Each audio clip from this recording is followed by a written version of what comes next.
commit ourselves into thy mighty hand, O Lord. Thank you, Lord. Your Spirit of God is convicting us and speaking to us, and we see that you are aligning us together in this place to worship you, O God.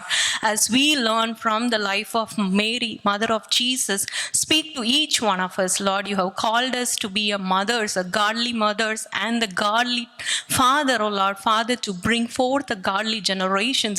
We pray, O God, Father, this time, whatever comes on our way, help us not to, Lord Father, go, Lord Father, in weary, but Lord, go from strength to serve the purpose that you have called us to be, O God. Help us, Lord Father, to be the mother who serves the children, who build them and who bring them in your ways, O God. You speak to us through the life of mother, O Lord Father, of Jesus, O Lord. In Jesus' name we pray. Amen. Okay, நம்ம மேரியை பற்றி எங்கே படிப்போம் அப்படின்னா, லூக்கா 1வது அதிகாரத்தில் அவங்கள பற்றி படிப்போம். யார் அவங்க யார் அப்படின்னா, வர்ஜின் ஃப்ரம் நாசரேத் என்னும் ஊரில் இருக்கிறவங்க, கலிலேயாவில். எந்த வம்சத்தார்? தாவீதோட வம்சத்தில் வந்தவங்க. அவங்க யோசேப்புக்காக நியமிக்கப்பட்டிருந்தவங்களா இருந்தாங்க. அதை நம்ம லூக்கா 1வது அதிகாரம் 26-27 படிக்கிறோம். 6ஆம் மாதத்திலே காபிரியேல் என்னும் தூதன் கலிலேயாவில் உள்ள நாசரேத் என்னும் ஊரில் தாவீதின் வம்சத்தான் ஆகிய யோசேப்பு என்கிற நாமமுள்ள ஒரு புருஷனுக்கு நியமிக்கப்பட்டிருந்த ஒரு கன்னிகையினிடத்திற்கு தேவனாலே அனுப்பப்பட்டான். அந்த கன்னிகையின் பெயர் மரியாள். இங்கே தான் மரியாதை அவங்க எந்த இடத்துல இருக்காங்க, அவங்க யாரு என்னன்றத நமக்கு அடையாளம் காட்டுறாங்க. பைபிளில் லூக்கா எழுதியிருக்காங்க. அவங்க எப்படிப்பட்டவங்களா இருந்தாங்க அப்படின்னு பார்க்கறத 2வது அதிகாரம் 48வது வசனத்தில் பார்க்குறோம். அவர் தம்முடைய அடிமையின் தாழ்மையை நோக்கி பார்த்தார். இதோ இது முதல் எல்லா சந்ததிகளும் என்னை பாக்கியவதி என்பார்கள். ஒரு அடிமையான ஒரு தாழ்மையான நிலையில இருந்தவங்க தான் மரியாள். அதே மாதிரி அவங்க எவ்வளோ ஏழ்மையில இருந்தாங்கன்றத நம்ம இயேசுவானவர் பிள்ளையா பிறந்து 8வது நாள்ல ஆலயத்துக்கு எடுத்து கொண்டு போறப்ப அவங்க கொடுத்த அந்த காணிக்கையில இருந்து நமக்கு தெரியும் அவங்க எவ்வளோ ஏழ்மையா இருந்தாங்கன்னு. அதை நம்ம லெவிட்டிகஸ் 12:6-8 இந்த எப்படி காணிக்கை கொடுக்கணும், பலி செலுத்தணுன்றத சொல்லியிருக்காங்க. அதை படிக்கிறப்போ உங்களுக்கு தெரியும். மோசேயின் நியாயப்பிரமாணத்தின்படியே அவர்களுடைய சுத்திகரிப்பின் நாட்கள் நிறைவேறின போது முதற்பேரான ஆண் பிள்ளையை கர்த்தருக்கு பரிசுத்தம் எனப்படும் என்று கர்த்தருடைய நியாயப்பிரமாணத்தில் எழுதியிருக்கப்படி அவரை கர்த்தருக்கென்று ஒப்பு கொடுக்கவும் கர்த்தருடைய நியாயப்பிரமாணத்தில் சொல்லியிருக்கப்படி ஒரு ஜோடு காட்டுப்புறாவையாவது 2 புறா குஞ்சுகளையாவது பலியாக செலுத்தவும் அவரை எருசலேமுக்கு என்ன கொடுத்துருக்காங்க? ஒரு ஜோடு காட்டுப்புறா, 2 புறா குஞ்சுகள். அது யாருன்னா சொசைட்டிலேயே ரொம்ப ஏழ்மையான இருக்கிறவங்க தான் அதை கொடுப்பாங்க. அதை நம்ம 8வது வசனம், அதே லெவிட்டிகஸ் லேவியாகமம் 12வது அதிகாரத்துல 8வது வசனத்துல சொல்லி, ஆட்டுக்குட்டியை கொண்டு வர அவளுக்கு சக்தி இல்லாதிருந்தால் 2 காட்டுப்புறாக்களையாவது 2 புறா குஞ்சுகளையாவது ஒன்றை சர்வாங்க தகன பலியாகவும் மற்றொன்றை பாவ நிவாரண பலியாகவும் கொண்டு வர கடவள். அதனால் ஆசாரியன் அவளுக்காக பாவ நிவிர்த்தி செய்ய கடவன், அப்பொழுது அவள் சுத்தமாவாள் என்று சொல் என்றார். ஸோ இதில் ரொம்ப தெளிவாக சொல்லுது அவங்க எவ்வளோ ஒரு ஏழ்மையான நிலையில் இருந்தாங்க மரியாள் அப்படின்னு. நம்ம எல்லாருக்கும் தெரியும் யோசேப்பும் என்னவா வேலை செஞ்சாது? ஒரு கார்பெண்டராக தான், ஒரு தச்சராக தான் வேலை செஞ்சாங்க. அவங்க சமுதாயத்தில் ஒரு மேன்மையான நிலையில் இல்லை, ரொம்பவும் ஒரு ஏழ்மையான நிலையில் வாழ்ந்த குடும்பம்.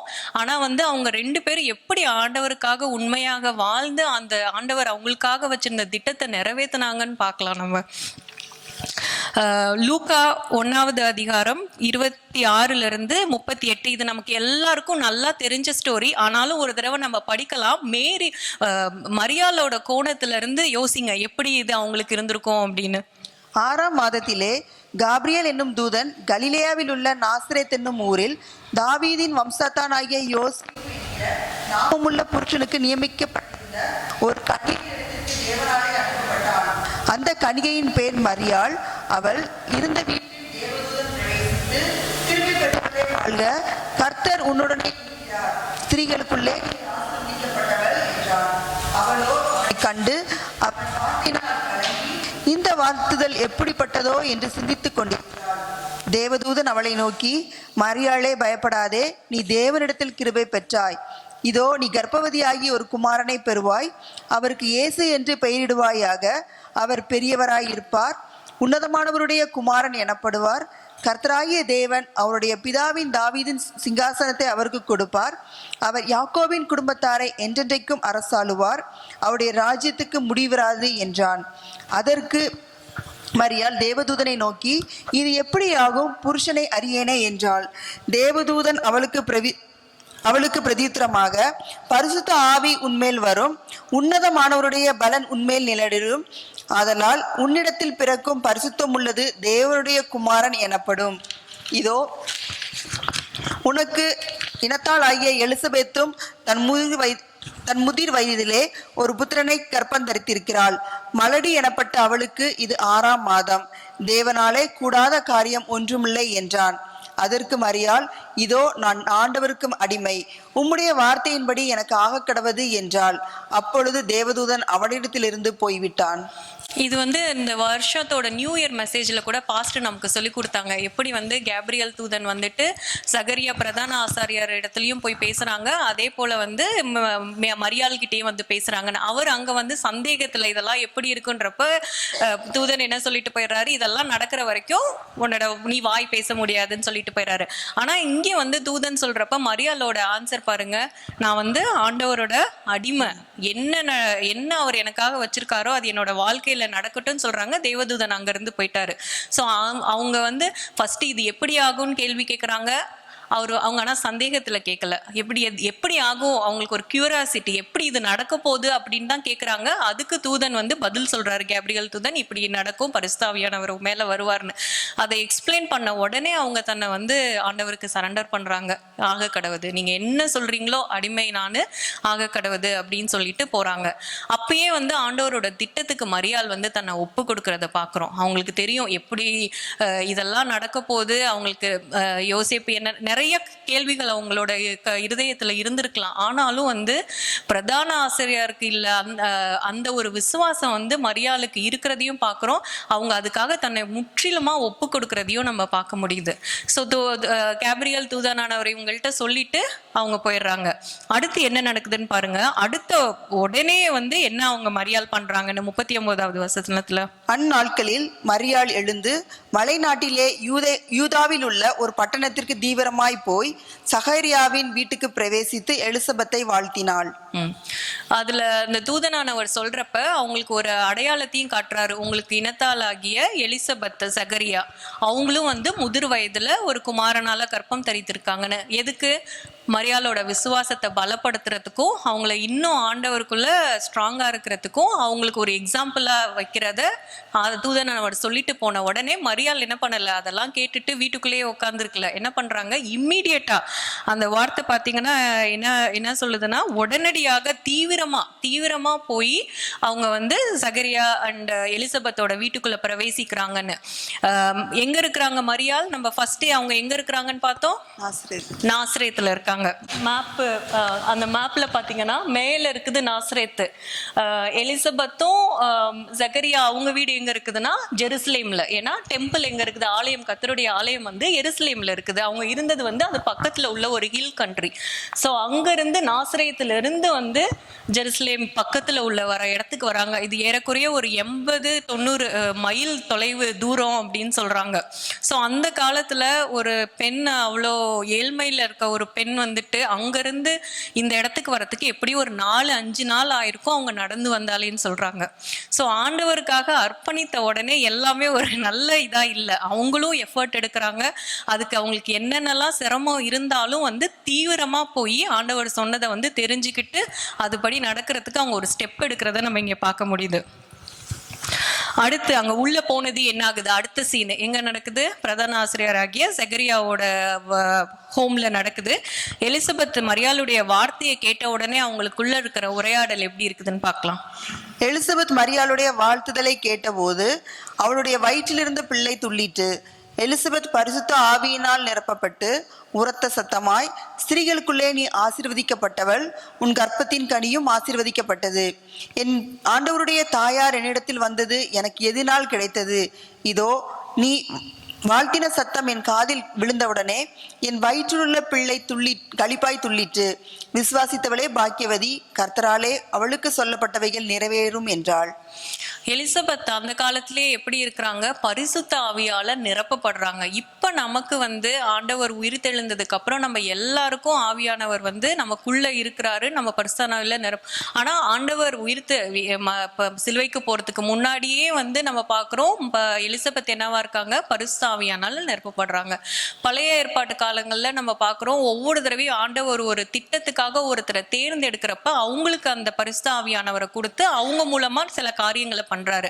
அந்த காரியத்தை பண்ண முடிக்கிறதுக்கு தேவையான அந்த அனாயிண்டிங்கை ஆண்டவர் கொடுக்குறாரு. அதே போலதான் இங்க எலிசபெத்தும் மரியாளோட வார்த்தை கேட்ட உடனே ஆவியானவர்களால் நிரப்பப்பட்டு தீர்க்க தரிசனமா என்னுடைய ஆண்டவருடைய தாயார் அப்படின்னு சொல்லிட்டு மரியாளை பார்த்து கூப்பிடுறாங்க. எலிசபெத் யாரு? முதிர் வயதுல இருக்காங்க. அவங்க யாரு? பிரதான ஆசிரியருடைய மனைவி. மரியாள் யாரு? ஒரு சின்ன ஒரு யங் வர்ஜின், கல்யாணம் கூட ஆகல, இப்பதான் நிச்சயிக்கப்பட்டிருக்காங்க, கம்மியான வயசு. ஆனாலும் அந்த ஆவியானவரோட வெளிப்பாட்டுனால அவங்க பேசுறது கண்டிப்பா மரியாதை உற்சாகப்படுத்தியிருக்கோம். அவங்களுக்கு அது ரெண்டாவது ஏஞ்சல் சொன்னதை இவங்க அவங்களுடைய வார்த்தையினால கன்ஃபார்ம் பண்றதை நம்ம இங்க பாக்குறோம். யாரு எலிசபெத் அண்ட் செக்கரியா? 5வது வசனத்துல பாருங்க அவங்க யாருன்னு சொல்லியிருக்காங்க. யூதேயா தேசத்தின் ராஜாவாகிய ஏரோதி நாட்களில் அபியா என்னும் ஆசாரிய வகுப்பில் சகரியா என்னும் பெயர் கொண்ட ஆசாரியன் ஒருவன் இருந்தான். அவன் மனைவி ஆரோனுடைய குமார்த்திகளில் ஒருத்தி. அவள் பேர் எலிசபெத். அவர்கள் இருவரும் கர்த்தரிட்ட சகல கற்பனைகளின்படியேயும் நியாயமங்களின்படியேயும் குற்றமற்றவர்களாய் நடந்து தேவனுக்கு முன்பாக நீதி உள்ளவர்களாய் இருந்தார்கள். இவங்க 2 பேரோட டெஸ்டிமனியும் இங்க பாத்தீங்கன்னா அவங்க யாருன்னு சொல்லியிருக்காங்க? நீதி உள்ளவருமா, எல்லா கற்பனைகளின்படி குற்றமில்லாதவர்களாய் தேவனுக்கு முன்பாக நீதி உள்ளவர்களாய் இருந்தார்கள். ஆனா நமக்கு தெரியும் அந்த காலத்துல இருந்த பரிசேயர், நம்ம இப்ப மத்தேயு படிச்சுட்டு இருக்கோமே சர்ச்ல, அந்த காலத்துல இருந்த பரிசேயர்கள், சதிசேயர்கள், யூதர்கள் எல்லாருமே எந்த அளவுக்கு ஒரு மாயக்காரரா நடந்தாங்க, எந்த அளவுக்கு ஆண்டவரை நிராகரித்து ஒரு வாழ்ந்த சமுதாயத்துல இவங்க 2 பேரும் ஆண்டவருக்காக வாழ்றாங்க. மரியாளும் அப்படிதான் வாழ்ந்தாங்க, யோசேப்பும் அப்படிதான் வாழ்ந்தாங்க. நம்மளுடைய வாழ்க்கையில பாத்தீங்கன்னா நம்மளை சுத்தி இருக்கிற இந்த சமுதாயத்துல என்னென்னமோ காரியங்கள் நடக்குது. நம்மளால சில விஷயங்களை நம்ம கேட்க கூட முடியல, அந்த அளவுக்கு நம்ம சிந்தனையில நினைக்க கூட முடியாத அளவுக்கு காரியங்கள் நடக்குது. ஆனாலும் நம்ம ஒவ்வொருவரையும் ஆண்டவர் இந்த தேசத்துக்கு கொண்டு இங்க வச்சிருக்காரு அப்படின்னா இவங்கள போல நம்மளும் ஆண்டவருக்காக அந்த பாட்டுல சொன்ன மாதிரி ஒளியா இருக்கிறதுக்காக தான் ஆண்டவர் நம்மளை கொண்டு வச்சிருக்காரு. இவங்க 2 பேரும் மூலமாக வந்த யோவான் ஸ்நாகன் என்ன பண்ணாரு? ஆண்டவருக்கான வழியை ஆயத்தம் பண்ணாரு. அதே போல மரியாளும் இவங்க கூட 3 மாசம் கூடயே இருந்து அவங்கள்ட்ட இருந்து நிறைய படிச்சிருப்பாங்க, நிறைய உற்சாகப்படுத்திட்டு திரும்பி அவங்க வீட்டுக்கு போறதை பாக்குறோம். ஸோ நம்மளும் இங்க எல்லாம் எதுக்கு நம்ம சபை கூடி வரோம்? ஒருத்தரை என்கரேஜ் பண்றதுக்கும் ஒருத்தரை கட்டி எழுப்புறதுக்கு தான் நான் வரோம். ஆண்டவர் நம்ம எல்லாருமே இன்னைக்கு காலைல பார்த்த மாதிரி கூட we need each other. நம்மளை ஒரு கம்யூனிட்டியில ஒரு கனெக்டடா ஆண்டவர் எதுக்கு வச்சிருக்காருன்னா நம்ம தனியா வாழ்ந்து நம்மளால வர முடியாது. நமக்கு we need each other. அதுக்காக தான் நம்மளை கனெக்ட் பண்ணி வச்சிருக்காரு. அதே மாதிரிதான் இங்கேயும் இவங்க 2 பேரும் மரியாளுக்கு ஒரு பெரிய ஒரு சப்போர்ட்டா உற்சாகப்படுத்தி அவங்கள அனுப்புறதை நம்ம இங்க பார்க்க முடியும். அடுத்து என்ன நடக்குது? மரியாள் அவங்க ஆவியில நிறைஞ்சி அவங்களோட சாங்ல ஆண்டவரை துதிக்கிறத பாக்குறோம். இது நம்ம படிக்க வேணாம், நமக்கு தெரிஞ்ச பகுதி தான், நிறைய இருக்குது. நான் ஒரே ஒரு இதை மட்டும் ஹைலைட் பண்ணோம் அப்படின்னு நினைச்சேன். என்னன்னா, கேப்ரியல் தூதனானவர் சொல்றப்ப தாவீதின் குமாரன் அப்படின்னு வருவாரு அப்படின்னு அங்க சொல்றாங்க. அது அப்ப அவங்க யூதருக்கு எல்லாருக்கும் தெரியும் அது மெசாயா, யாரு? கிறிஸ்துவானவரை குறிக்கிறது அப்படின்னு அவங்க எல்லாருக்குமே தெரியும். மரியாளோட பாடல பாத்தீங்கன்னா அதை அவங்க கன்ஃபார்ம் பண்ணுவாங்க. கன்ஃபார்ம் பண்ணிட்டு ஆபிரகாம் வரைக்கும் அவங்க அதை சொல்லுவாங்க. ஸோ அவங்க என்ன தெரியுதுன்னா அவங்க full of scriptures, women of scriptures. பழைய ஏற்பாட்டில் அவங்களுக்கு அப்போ அந்த காலத்தில் இருந்தது பழைய ஏற்பாடு தான். அதை படித்து அவங்க ஃபுல்லாக வார்த்தையினால அவங்கள நிரப்பி இருக்கிறத நம்ம பார்க்க முடியுது. அவங்க பாடின அந்த பாட்டில் உள்ள நிறைய எதுவுமே எதுல இருந்து ரெஃபரன்ஸ் வந்திருக்குன்னா ஹானாவோட ப்ரேயர் தான். சாமுவேலோடைய மதர் யாரு? ஹானா, அன்னாள். அவங்களுடைய ப்ரேயரை தான் மேரி இங்கே எடுத்து பாட்டா பாடி இருக்கதை நம்ம பார்க்குறோம். அடுத்து என்ன ஆகுது, இங்க எல்லா ஆண்டவர் தூதனானவர் சொல்லிட்டு போயிட்டாரு, மரியாள் கர்ப்பமாகறாங்க, 3 மாசம் இங்க இருந்துட்டு திருப்பி எங்க போறாங்க, திருப்பி ஒரு 80 மைல்ஸ் தூரம் எடுத்து நாசரேத்துக்கு போய் அவங்களோட வீட்டுல இருக்கிறாங்க. ஸோ மரியாள் வந்து ஆண்டவரோட சித்தத்துக்கு ஒப்பு கொடுத்து நடக்கிறாங்க. ஆனா ஆண்டவர் வந்து அவங்களை எப்பயுமே தனியா விடலை. நமக்கும் வந்து ஆண்டவர் ஒரு பர்பஸ்க்காக, நோக்கத்துக்காக நம்மளை கூப்பிடுறப்ப நம்மளை தனியா விட்டுற மாட்டாரு. நமக்கு தேவையான எல்லாத்தையும் ப்ரொவைட் பண்ணுவாரு. நமக்கு தேவையான சப்போர்ட்டை வந்து யார் யார் மூலமா கிடைக்கணுமோ அது எல்லாத்தையும் பண்ணுவாரு. இப்போ இங்க வந்து இவங்க நாசரேத்துக்கு திரும்பி போனதையும் யோசேப்பு கிட்ட இவங்க போய் சொன்னதா பைபிள்ல எழுதப்படலை. இந்த மாதிரி எனக்கு தூதர் வந்து சொன்னாரு என்ன அப்படின்னு. ஆனா வந்து யோசேப்புக்கு எப்படியோ தெரிய வருது, இவங்க வந்து இப்போ பிரெக்னெண்டா இருக்காங்க, மரியாள் கர்ப்பவதியா இருக்காங்கன்னு. ஸோ அவரு நீதிமானா இருந்ததுனால அவங்கள தள்ளி விடாம அவங்கள வந்து எப்படி வந்து சீக்ரெட்டா தள்ளி விட்டுறலாம், அவங்கள வெளியே எல்லாருக்கும் தெரியப்படுத்தாம நினைக்கிறப்ப என்ன பண்றாரு, இன்னொரு தூதனானவர் அங்க போய் அவரோட சொப்பனத்துல பேசுறத பாக்குறோம். எதுல இருக்குதுன்னா மத்தேயு 1வது அதிகாரம் 18-25. இயேசு கிறிஸ்துவனுடைய ஜனனத்தின் விவரமாவது, அவருடைய தாயாகிய மரியாள் யோசேப்புக்கு நியமிக்கப்பட்டிருக்கையில் அவர்கள் கூடி வரும் முன்னே அவள் பரிசுத்த ஆவினாலே கர்ப்பவதியானாள் என்று காணப்பட்டது.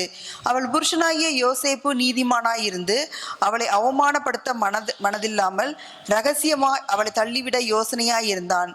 அவன் இப்படி சிந்தித்துக் கொண்டிருக்கையில் கர்த்தருடைய தூதன் சொப்பனத்தில் அவனுக்கு காணப்பட்டு, தாவீதின் குமாரனாகிய யோசேப்பே, உன் மனைவியாகிய மரியாளை சேர்த்து கொள்ள ஐயப்படாதே, அவளிடத்தில் உற்பத்தி இருக்கிறது பரிசுத்த ஆவியினால் உண்டானது. அவள் ஒரு குமாரனை பெறுவாள், அவருக்கு இயேசு என்று பெயரிடுவாயாக. ஏனெனில் அவர் தமது ஜனங்களின் பாவங்களை நீக்கி அவர்களை ரட்சிப்பார் என்றான். தீர்க்கதரிசியின் மூலமாய் கர்த்தரால் உரைக்கப்பட்டது நிறைவேறும்படி இதெல்லாம் நடந்தது. அவள் இதோ ஒரு கன்னியை கர்ப்பவதியாகி ஒரு குமாரனை பெறுவாள், அவளுக்கு இம்மானுவேல் என்று பெயரிடுவார்கள் என்று சொன்னான். இம்மானுவேல் என்பதற்கு தேவன் நம்மோடு இருக்கிறார் என்று அர்த்தமாம். யோசேப்பு நித்திரை தெளிந்து எழுந்து கர்த்தருடைய தூதன் தனக்கு கட்டளையிட்டபடியே தன் மனைவியை சேர்த்து கொண்டு அவள் தன் முதற்பேரான குமாரனை பெருமளவும் அவளை அறியாதிருந்து அவருக்கு இயேசு என்று பெயரிட்டான். இங்கே வந்து பார்க்குறோம், தூதனானவர் வந்து யோசேப்புக்கு அவரோட காலை வந்து இங்கே எக்ஸ்பிளைன் பண்ணுறதை பார்க்குறோம். மேரிக்கு வந்து கேப்ரியல் தூதன் சொல்லிட்டு போயிட்டாரு அவங்க என்ன பண்ணணும். இங்கே யோசேப்புக்கு ஆண்டவருடைய நோக்கம் வெளிப்படுத்தப்பட்டது. அவர் வந்து அதுக்கு உடனே கீழ்ப்படுகிறத நம்ம பார்க்குறோம். அடுத்து இம்மிடியட்டாக அவர் எந்திரிச்சு போய் மேரியை சேர்த்து கொண்டு அவர் வந்து தேவனுடைய குமாரன் அவர் வரப்போறாரு, அவருக்கு என்ன எல்லாமே வந்து யோசேப்புக்கு தெரியப்படுத்தப்படுறதை நம்ம பார்க்குறோம். ஏன்னா வந்து மேரியால் தனியாக இருந்து எல்லா காரியங்களையும் பண்ண முடியாது. அவங்களுக்கு கண்டிப்பா கூட ஒரு சப்போர்ட் வேணும்னு ஆண்டவருக்கு தெரியும். அங்க அதுதான் வந்து இப்ப வந்து மேரிக்கு இங்க எந்த ஆக்ஷனும் இல்லை. இப்ப யாருக்கு ஆக்ஷன் இங்க? யோசேப்புக்கு. அதனால யோசேப்பு கிட்ட சொல்லி நீங்க திருப்பி நிறைய இப்ப நம்ம தொடர்ந்து படிப்போம் சொப்பனத்துல. யோசேப்புக்கு வந்து நிறைய சொப்பனங்கள் வந்து தூதனானவர் அவரை இங்கே போ, நாசரேத்துக்கு போ, எஜிப்துக்கு போ அப்படின்னு சொல்லி வழி நடத்துறத நம்ம பாக்குறோம். ஸோ இப்ப வந்து இங்க ஒரு பேரண்டா 2 பேருமே யோசேப்பு மரியாள் 2 பேரும் வந்து ஆண்டவரோட திட்டத்துல இருந்து அதை எப்படி கொண்டு வராங்க அப்படின்னு நம்ம பார்ப்போம். அடுத்து நமக்கு நல்லா தெரிஞ்ச நம்மளுடைய கிறிஸ்மஸ் ஸ்டோரி எதுல எழுதி இருக்குது? லூக்கா 2வது அதிகாரம் 1-7. நம்ம படிக்க வேணாம், ஏன்னா இது எல்லாருக்கும் நமக்கு நல்லா தெரிஞ்ச ஒரு வசனங்கள். எப்படி வந்து குடிமதிப்பு எழுதுறதுக்காக அவங்க திருப்பி வந்து பெத்லஹேமுக்கு போறாங்க, அங்க எவ்வளோ கஷ்டப்பட்டு அந்த ஜேர்னியே திருப்பியும் அதே தான். அங்கிருந்து நாசரேத்துல இருந்து பெத்லஹேமும் வந்து கிட்டத்தட்ட எருசலேமுக்கு பக்கத்துல தான் இருக்குது.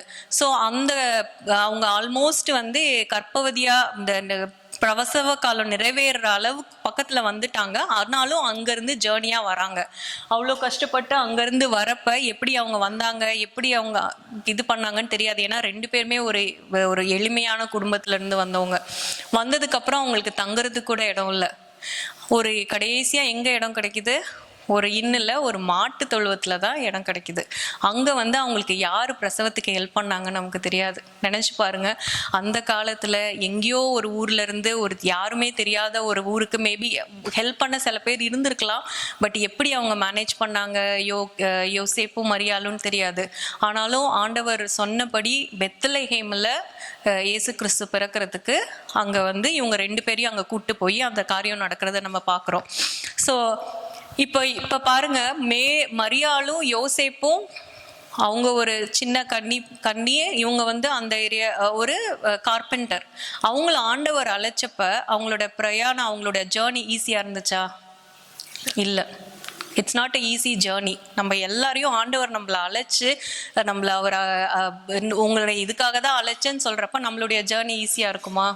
கண்டிப்பாக இல்லை. நிறைய சேலஞ்சஸ் வரும், நமக்கு நிறைய சோதனைகள் வரும், நிறைய போராட்டங்கள் வரும். ஆனாலும் ஆண்டவர் நம்மளை அழைச்ச நோக்கத்தை நம்ம ரிமைண்ட் பண்ணிட்டு ஆண்டவருக்காக நிற்பேன் அப்படின்னு சொல்லி நம்ம அந்த பிரயாணத்தில் தொடர்ந்து போகிறப்ப கண்டிப்பாக வந்து ஆண்டவரோட நோக்கம் நம்ம வாழ்க்கையில் நிறைவேறும். அதை வந்து இவங்க 2 பேர் இதில் ஒவ்வொரு கட்டத்துலேயும் நம்ம பார்க்க முடியும். அடுத்து வந்து யாரெல்லாம் வந்து இயேசு கிறிஸ்துவை பார்க்க வராங்கன்னு நமக்கு தெரியும். யார் வராங்க? ஷெப்பர்ட்ஸ் வராங்க, மேய்ப்பர்கள் வராங்க, ஸ்தாத்திரிகள் வராங்க. அப்புறம் தேவாலயத்துக்கு 8வது நாளில் குழந்தைய எடுத்து போகிறப்ப யார் 2 பேர் வராங்க? சிமியன் வராரு, அண்ணா வராங்க. வந்து இவங்க ஒவ்வொருத்தரும் சொல்கிறத பார்க்குறப்ப மேரிக்கு மரியாளுக்கு வந்து அதை கண்ணால் பார்க்க முடியுது. தூதனானவர் சொன்னது இதை வந்து இவங்க எல்லாம் வந்து எதுலேயுமே அவங்களுக்கு சம்மந்தப்பட்டவங்க இல்லை. ஆனாலும் எங்களுக்கு வந்து ஏஞ்சல் சொன்னாங்க, எனக்கு ஆண்டவர் என்னை இங்கே ஆவியால் கூட்டிகிட்டு வந்தாங்கன்னு சொல்கிறப்ப மரியாள் எல்லாத்தையும் அவங்களோட இருதயத்தில் வச்சு சிந்தித்து கொண்டே இருந்தாள் அப்படின்னு சொல்லி அந்த வசனத்துல வரும். ஸோ அங்க ஆரம்பிச்சது காதுல கேட்டு அவங்க பிலீவ் பண்ணதை இப்ப காதுல நிறைய மற்றவங்க மூலமா அவங்க திரும்பி திரும்பி கேட்கறத நம்ம பார்க்குறோம். அது அவங்களுக்கு ஒரு என்னது, அவங்க ஆண்டவரோட திட்டத்துல இருக்காங்க அப்படின்றத வந்து மற்றவங்க உறுதி செய்யற மாதிரி இருக்கு. நமக்கும் நிறைய நேரத்துல அப்படிதான் நம்ம சோர்ந்து போய் என்ன நடக்குதுன்னு தெரியாதுன்றப்ப கண்டிப்பா ஆண்டவர் ஒரு சத்தத்தை யார் மூலமாவது கொண்டு வருவாரு. அது அவங்க நமக்கு வந்து நம்மளை உற்சாகப்படுத்துறதுக்கும் ஆண்டவருடைய வார்த்தையை கன்ஃபார்ம் பண்றதுக்கும் கண்டிப்பா வந்து ஆண்டவர் கூட்டிட்டு வருவார். இங்கேயும் அதே மாதிரிதான் மரியாளோட விசுவாசத்தை தட்டி எழுப்பி அவங்கள உறுதிப்படுத்துறதுக்கு இவங்க எல்லாரும் வந்து சொல்றத நம்ம பார்க்கிறோம். சிமியன் வந்துட்டு என்ன சொல்றாரு, ஒரு தீர்க்க தரிசனமா அதுல கடைசி வசனம் பாருங்க, எப்படி மரியாள் வந்து இயேசு கிறிஸ்துவானவர் கல்வாரி சிலுவைக்கு போறப்ப எவ்வளவு போறாங்க அப்படின்றத அங்கேயே அவர் வந்து தீர்க்க தரிசனமா சொல்றத பார்க்கலாம். சிமியோன் என்னும் பெயர் கொண்ட ஒரு மனுஷன் எருசலேமில் இருந்தான். அவன் நீதியும் தேவ பக்தியும் உள்ளவனாயும் இஸ்ரவேலின் ஆறுதல் வர காத்திருக்கிறவனாயும் இருந்தான். அவன் மேல் பரிசுத்த ஆவி இருந்தார். கர்த்தருடைய கிறிஸ்துவை நீ காணும் முன்னே மரணமடைய மாட்டாய் என்று பரிசுத்த ஆவியினாலே அவனுக்கு வருவிக்கப்பட்டிருந்தது. அவன் ஆவியின் ஏவுதலினால் தேவாலயத்திலே வந்திருந்தான். இயேசு என்னும் பிள்ளைக்காக நியாய பிரமாண முறையின்படி செய்வதற்கு தாய் தகப்பன்மார் அவரை உள்ளே கொண்டு வருகையில் அவன் அவரை தன் கைகளில் ஏந்தி கொண்டு தேவனை ஸ்தோத்திரித்து, ஆண்டவரே, உமது வார்த்தையின்படி உமது அடியேனை இப்பொழுது சமாதானத்தோடே போக விடுகிறீர்.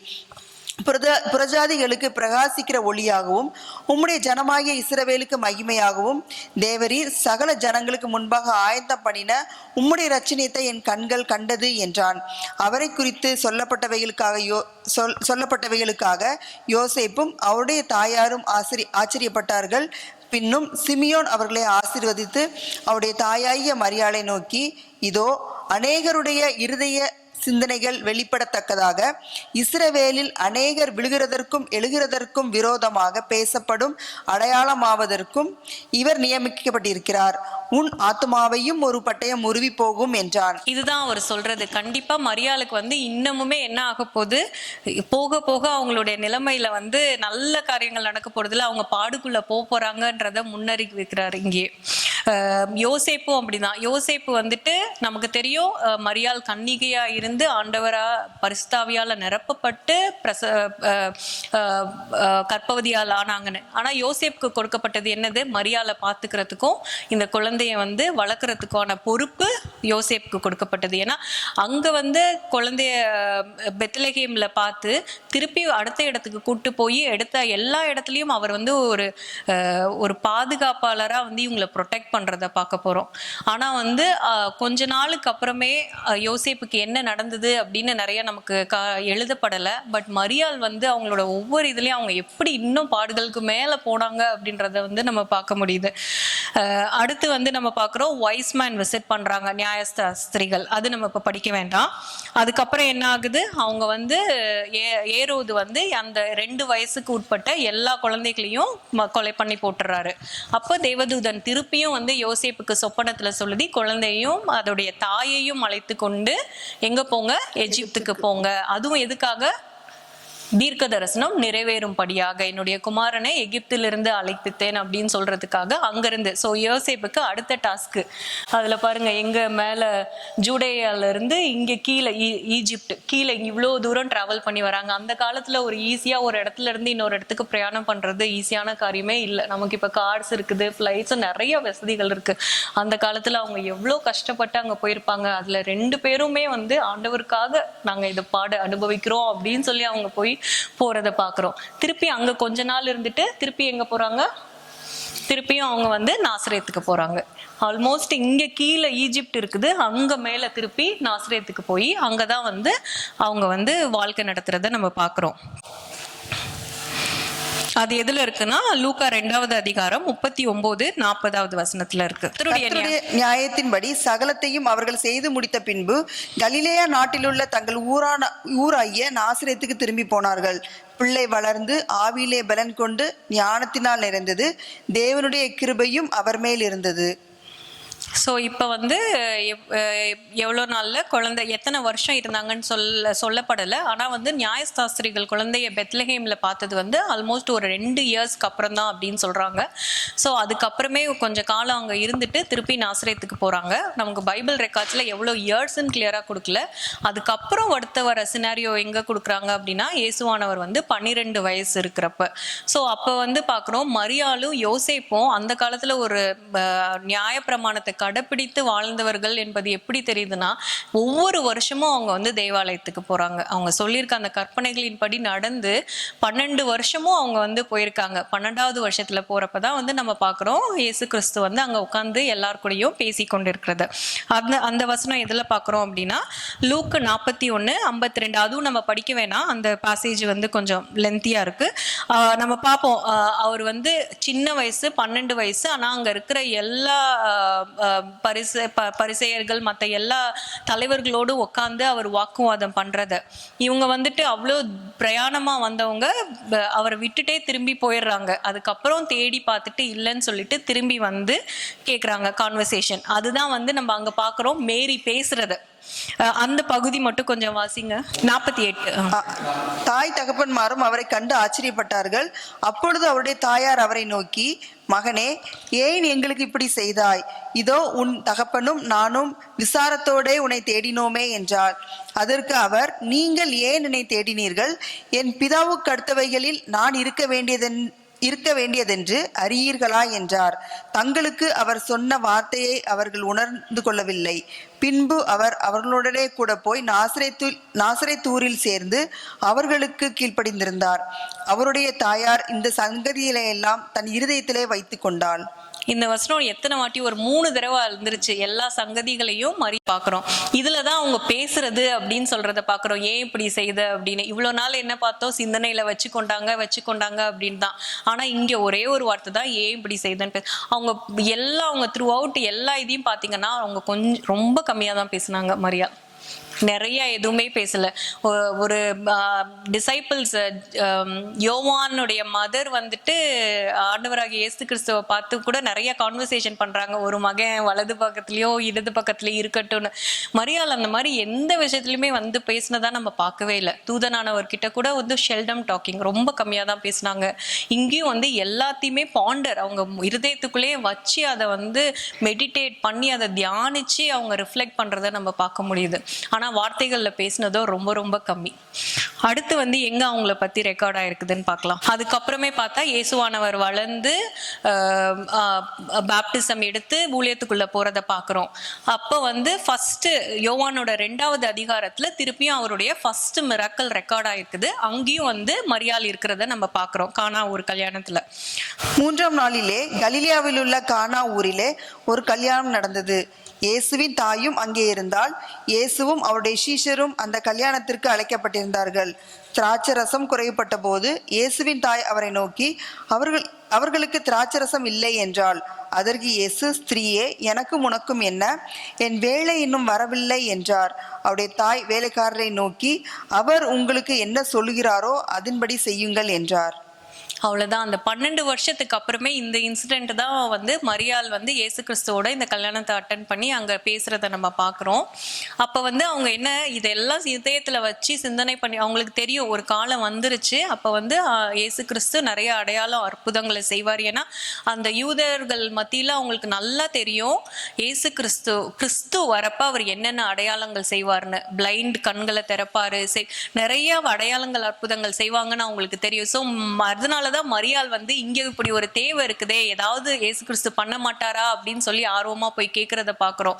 அப்போ ஆண்டவர் இதுக்கு என்ன சொல்றாரு, ஸ்திரீயே உனக்கு அது அந்த மொழியில் அந்த மூல பாஷையில பார்க்குறப்ப அது வந்து இட்ஸ் நாட் ரெஸ்பெக்ட் இல்லாமல் அவர் சொல்லலை, அது வந்து மோர் ரெஸ்பெக்டட் வே ஆஃப் சேயிங்கு. ஆனால் வந்துட்டு என்னது மதர்னு அட்ரஸ் பண்ணாமல் ஒரு ரெஸ்பெக்டட் விமன் அப்படின்ற மாதிரி கேட்குறாரு அந்த நேரத்தில். இது என்னுடைய டைம் இன்னும் வரலை அப்படின்னு சொல்லிட்டு. ஆனாலும் மரியாளோட விசுவாசம் என்ன, இயேசு கிறிஸ்துவால் ஏதாவது ஒன்று பண்ணி இவங்களை வந்து மேபி அது அவங்களுடைய ரிலேட்டிவ் கல்யாணமா இருந்திருக்கலாம், இந்த நிலைமையில வந்து மாற்றத்தை கொண்டு வர முடியும்னு சொல்லிட்டு சிம்பிளா சொல்லிட்டு போறாங்க. அவர் உங்களுக்கு என்ன சொல்றாங்களோ அதை செய்யுங்க அப்படின்னு சொல்லிட்டு அவங்க போயிடுறாங்க. அதை ஆனால் வந்து அது அவங்க அங்கே அன்னைக்கு கொண்டு வந்து ஆண்டவர்கிட்ட சொன்னது, ஆண்டவர் அதை செய்து அது ஒரு பெரிய ஃபர்ஸ்ட் அற்புதமாக ரெக்கார்ட் ஆகி அவருடைய சீஷர்கள் எல்லாருமே அதை பார்த்து பிலீவ் பண்ணாங்க அப்படின்னு இருக்குது. ஸோ இங்கே தான் வந்துட்டு மரியாள் வந்து ஒரு உதவிக்காக போய் இயேசு கிறிஸ்துட்ட கேட்குறத பார்க்குறோம். அதுவும் அவங்களுக்காக இல்லை, அங்கே உள்ள ஒரு தேவையை கொண்டு போய் முன் வைக்கிறத நம்ம பார்க்குறோம். அதுக்கப்புறம் எங்கெல்லாம் வந்து மரியாளை பற்றி எழுதியிருக்கு அப்படின்னு பார்த்தோம்னா நிறைய பற்றி சொல்லலை, பட் ஆனால் வந்து ஒரு 3 இடத்துல வந்து சொல்லியிருக்குது. மரியாள் மற்றும் அவர்களுடைய சகோதரர்கள் வந்து இயேசு கிறிஸ்துவோட பேசணும் அப்படின்னு அவங்க வந்து சீசர்கள் வந்து சொல்கிறத பார்க்குறோம். அப்போ வந்துட்டு கண்டிப்பாக யோசேப்பை பற்றி எதுவுமே மென்ஷனே பண்ணலை. But most of the historians என்ன சொல்கிறாங்கன்னா அவர் வந்து இயேசு கிறிஸ்து சின்ன வயசில் இருக்கப்பே அவர் மரித்துட்டாரு, மேரி வந்து தனியாக தான் இருந்தாங்க, அவங்க பிள்ளைங்களை வளர்த்து அப்படின்னு சொல்கிறாங்க. ஸோ அந்த வசனத்தில் படி இந்த வசனத்தில் பார்த்தீங்கன்னா மரியாளின் குமாரனாகிய அப்படின்னு சொல்லிட்டு தான் இயேசு கிறிஸ்துவ அடையாளம் காட்டியிருக்காங்க. அவர் அற்புதங்கள் அவங்களுடைய ஓன் டவுனில் பண்ணுறப்ப அதை யாருமே அவங்க விசுவாசிக்கப்ப இவர் யாருன்னு எங்களுக்கு தெரியாதான்னு அந்த மத்தேயு 13:55-56 படிங்க. இவன் தச்சனுடைய குமாரன் அல்லவா, இவன் தாய் மரியாள் என்பவள் அல்லவா, யாக்கோபு, யோசே, சீமோன், யூதா என்பவர்கள் இவனுக்கு சகோதரர்கள் அல்லவா, இவன் சகோதரர்கள் எல்லாம் நம்மிடத்தில் இருக்கிறார்கள் அல்லவா, இப்படி இருக்க இதெல்லாம் இவனுக்கு எப்படி வந்தது என்று சொல்லி இப்படி அவர் ஜனங்களோட பேசுகையில் அவருடைய தாயாரும் சகோதரரும் படிங்க அதையும் படிங்க. அடுத்து அவரிடத்தில் பேச வேண்டும் என்று வெளியே வந்தார்கள். அப்பொழுது ஒருவன் அவரை நோக்கி, அவருடைய தாயாரும் உம்முடைய சகோதரரும் உம்மோட பேச வேண்டும் என்று வெளியே நிற்கிறார்கள் என்றான். இது வந்து மத்தேயு 12:46-47 சொல்லியிருக்குது. இயேசு வந்து ஜனங்களோடு உட்காந்து பிரசங்கம் பண்ணிட்டு இருக்கப்ப மரியாளும் சகோதரர்களும் வந்து அவரை காண வேண்டும்னு வந்திருக்காங்க. அவங்க வந்து பார்க்குறோம் அங்கே கூட வந்து எந்த ஒரு அட்வான்டேஜுமே எடுக்கலை. ஒரு தாயாரா இருந்தா கூட வந்து முன்னாடி போய் எதுவுமே பண்ணல, வெளியே நின்று ஆள் மூலமா சொல்லி வந்து இது பண்றத பார்க்குறோம். எந்த ஒரு எக்ஸ்பெக்டேஷனுமே இல்லாம எந்த ஒரு எதிர்பார்ப்புமே இல்லாம ஆண்டவர் சொன்ன காரியத்தை அவங்க பாட்டுக்கு அவங்க வாழ்க்கையில செய்துட்டு போறதை நம்ம பார்ப்போம். அடுத்து வந்து ஆண்டவர் நிறைய அற்புதங்கள் அடையாளங்களை செய்கிறாரு, நிறைய ஜனங்களுக்கு போய் நிறைய காரியங்களை பிரசங்கம் பண்ணுறாரு. அவரோட ஊழியம் 3.5 வருஷம் நடந்து அதுக்கப்புறம் நமக்கு தெரியும் சிலுவை மரணம் மேற்கொண்டு ஆண்டவர் உயிர் தெளிந்து வந்தது. அந்த சிலுவையின் மரணத்தப்ப திருப்பியும் நம்ம எங்கே பார்க்குறோம், மரியாள் அங்கே வந்து இருக்கிறத பார்க்குறோம். அது வந்து யோவான் 19வது அதிகாரத்தில் ரெக்கார்ட் ஆயிருக்கு, 25-27 வசனம் வரைக்கும். இயேசுவின் சிலுவை அருகே அவருடைய தாயும் அவருடைய தாயின் சகோதரி கிலேயோப்பா மரியாளும் மகதலேனா மரியாளும் நின்று கொண்டிருந்தார்கள். அப்பொழுது இயேசு தம்முடைய தாயையும் அருகே நின்ற தமக்கு அன்பாயிருந்த சீஷனையும் கண்டு தம்முடைய தாயை நோக்கி, ஸ்திரீயே, அதோ உன் மகன் என்றார்.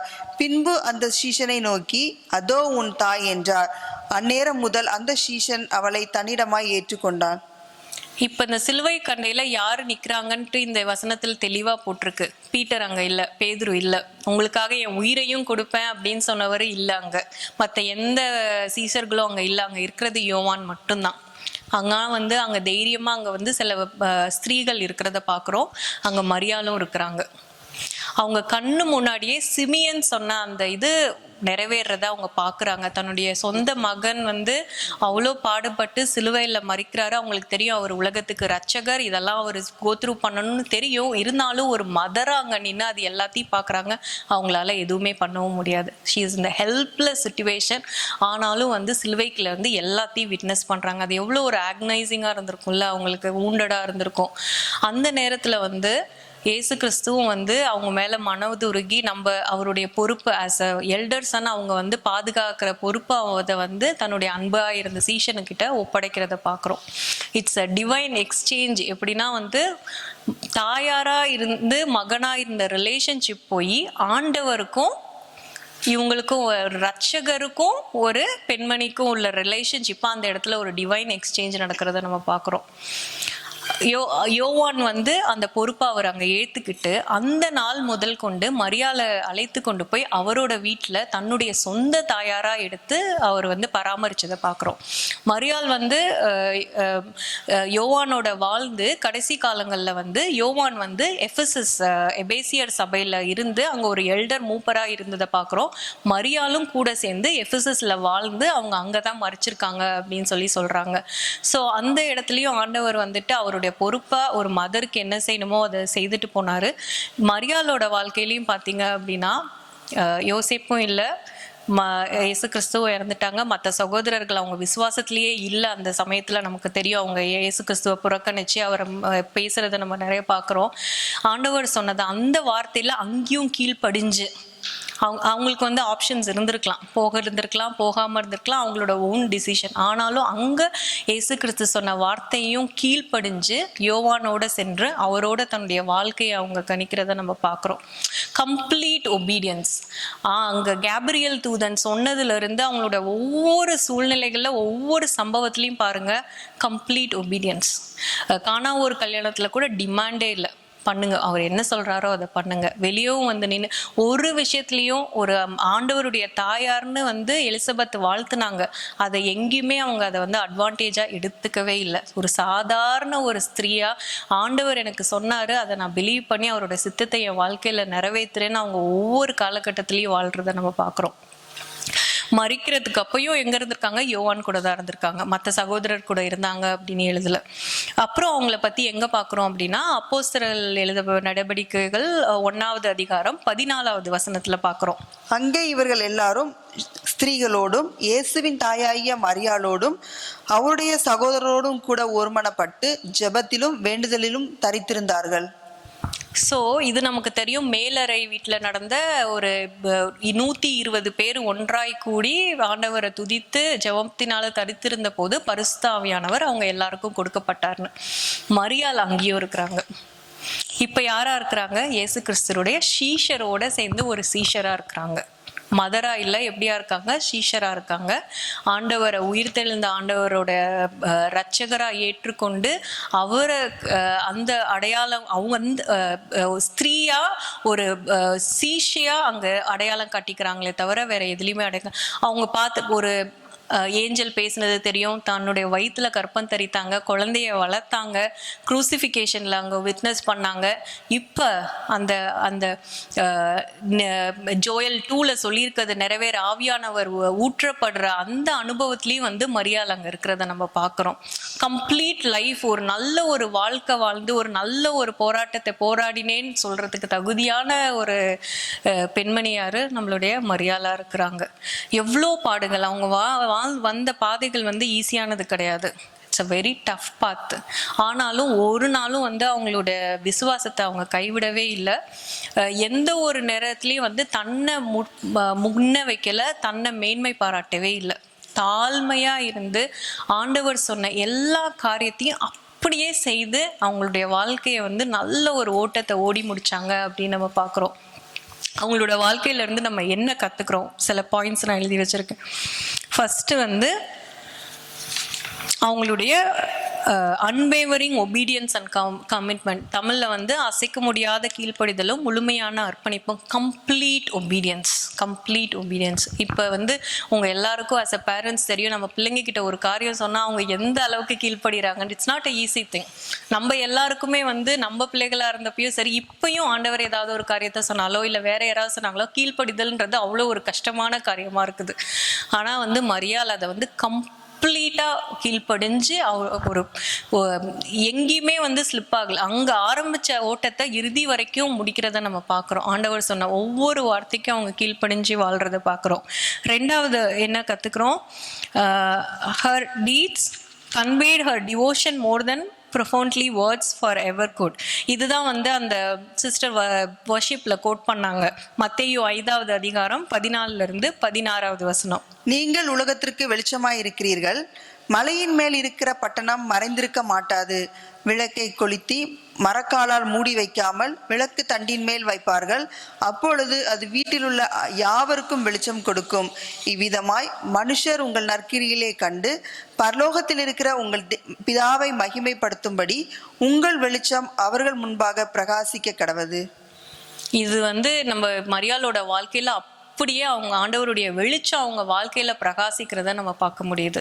நம்ம ஒருவரையும் ஆண்டவர் இதுக்காக தான் அழைச்சிருக்காரு. மரியாளுக்கு கொடுக்கப்பட்ட அந்த பர்பஸ் என்னது?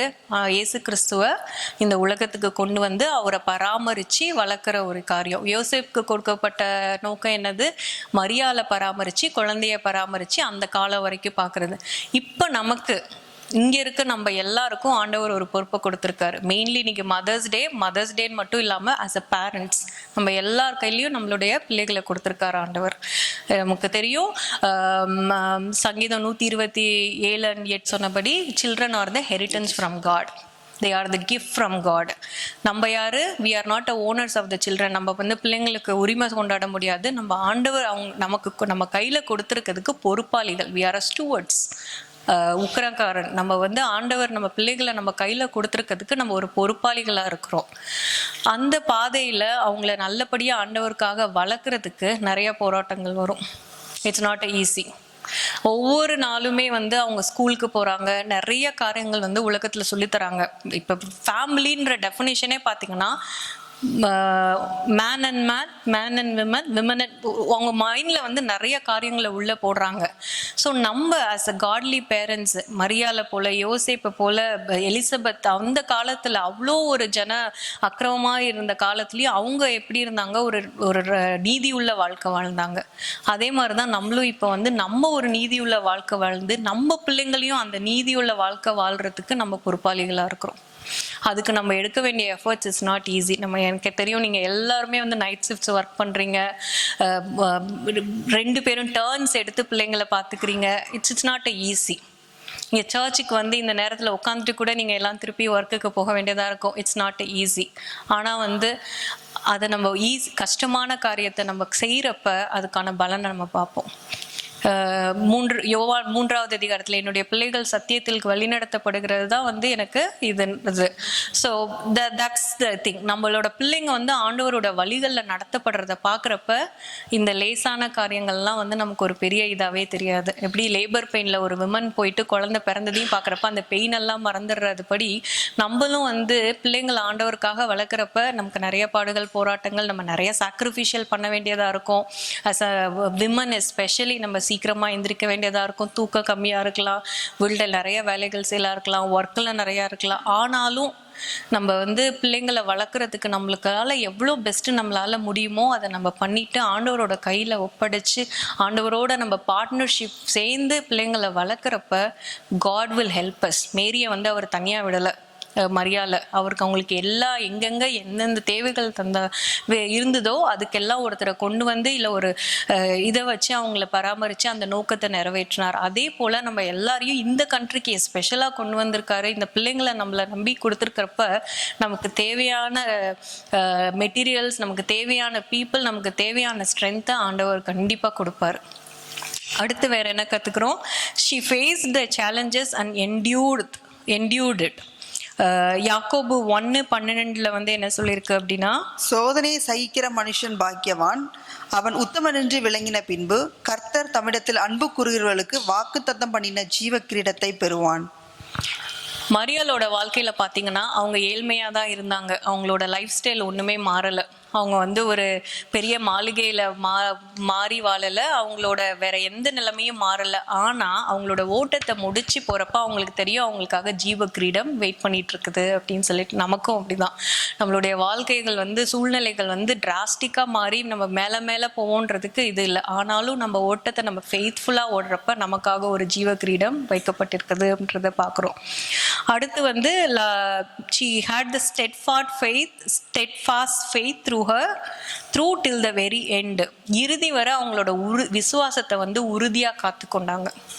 நம்ம வந்து அந்த 120 பேர்ல அவங்க ஒன்று அங்கே இருக்கிறத நம்ம பார்க்குறோம். அதுக்கப்புறமும் அவங்க எஃபெசஸ் சர்ச்சில் யோவான் கூட இருந்து ஒரு நல்ல ஒரு விசுவாசியாக மறிக்கிறத நம்ம பார்க்குறோம். நிறைய காலகட்டத்தில் நம்ம பார்க்குறப்ப வந்து சில பேர் வந்து நல்லா ஸ்டார்ட் பண்ணுவாங்க. They will start the race well. But அவங்களோட எண்டு பார்த்தா வந்து it won't be that remarkable. ஏன்னா வந்து அவங்க நிறைய நடுவில் வந்து சோர்ந்து போகலாம். லைக் எனக்கு எதுவுமே நடக்கலை, nothing is good happening in my லைஃப்னு சொல்லிட்டு தளர்ந்து போயிடலாம். பட் மரியாளோட வாழ்க்கையிலிருந்து நம்ம கத்துக்கிறது மாதிரி நம்ம விடாம ஆண்டவருக்காக தொடர்ந்து மேற்கொண்டு நடக்கிறப்ப we will be able to run the race with the help of God and remarkably நம்மளால முடிக்க முடியும். நம்மளோட ஸ்ட்ரென்த்னால முடியாது. பட் ஆண்டவரோட கிருபையினால வந்து கண்டிப்பா நம்மளாலையும் வந்து அவங்கள போல ஒரு நல்ல ஓட்டத்தை ஓடி ஒரு நல்ல மதரா வாழ்ந்து இருந்தப்ப நம்மளாலையும் கண்டிப்பா பண்ண முடியும். ஸோ இன்னைக்கு வந்து இவங்களோட வாழ்க்கையில இருந்து பாக்குறப்ப மரியாதை வந்து நம்ம கிறிஸ்மஸ் டைம்ல வந்து கண்டிப்பா கொண்டு வருவோம், ஒரு குழந்தைய கொடுத்து இது பண்ணுவோம். But think in the aspect அவங்கள போல நம்ம ஒவ்வொருத்தரும் வந்து எவ்வளோ சேலஞ்சஸ் ஃபேஸ் பண்ணுறப்ப அவங்க நமக்கு ஒரு எக்ஸாம்பிளாக இருக்காங்க. அவங்க வாழ்க்கையை பார்க்குறப்ப கண்டிப்பாக நமக்கு என்கரேஜிங்காக இருக்குது. நிறைய மதர்ஸ் ஹேனா எல்லாமே பார்க்குறோம். பட் மரியாள் வந்து ஷி ஹஸ் கான் த்ரூ எல்லா சைக்கிளுமே. பழைய ஏற்பாடு காலத்தில் இருந்த லாவை கடைப்பிடிச்சவங்களா இருந்து பரிசுத்த ஆவியானால நிரப்பப்பட்டு ஆண்டவருடைய ரெசரக்ஷன் பவரை உணர்ந்து வாழ்ந்த ஒரு ஃபுல் இதை வந்து நல்ல வாழ்க்கை வாழ்ந்து முடிக்கிறத நம்ம பார்க்க முடியும். So we will pray today. ஆண்டவரே, எங்களுக்கு உங்கள் எல்லாருக்கும் என்னென்ன போராட்டங்கள் பாடுகள் இருக்குது, என்னென்ன சேலஞ்சஸ் இருக்குதுன்னு தெரில. But just bring it before God. ஆண்டவர்கிட்ட சொல்லுங்க, ஆண்டவரே எனக்கு இந்த மேபி நாட் ஒன்லி பேரண்டிங், வளர்க்குற பிள்ளைங்களை வளர்க்குறது மட்டும் இல்லை, உங்களோட ஒர்க்கில் இருக்கலாம், உங்களோட குடும்பங்களில் இருக்கலாம், வேற காரியங்கள் இருக்கலாம். ஆண்டவரே நீங்கள் எனக்கு ஜெயம் கொடுங்க. எனக்கு தேவையான பீப்புளை என்னோட லைஃப்பில் கொண்டு வாங்க. எனக்கு தேவையான எல்லாம் எனக்கு என்னென்ன ஏரியாவில் எனக்கு வந்து பலவீனம் இருக்குதோ ஆண்டவரே உங்களோட கிருபை பூரணமாக இருக்கட்டும் அப்படின்னு சொல்லிட்டு நம்ம ஜெபம் பண்ணலாம். Father God, we thank you and we praise you, O God. We come before you this evening, O Lord Father, knowing that you are a faithful God.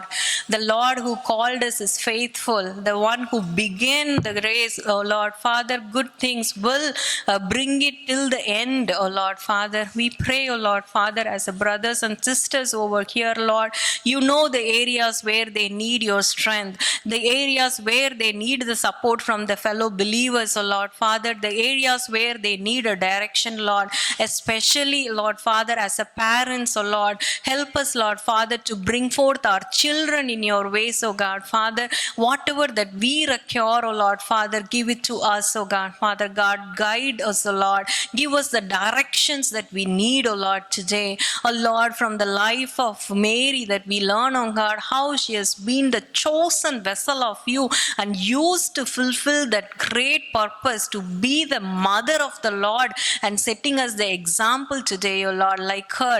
Help us all, Lord Father, to endure the trials that is on our way and run the race faithfully and say, my God is faithful. My God will be faithful. The Lord who has done the great and mighty things in my past will do in the future too, oh Lord. Let that be our prayer today, oh Lord. May your name alone be glorified and magnified in our lives, Lord. In Jesus' name we pray.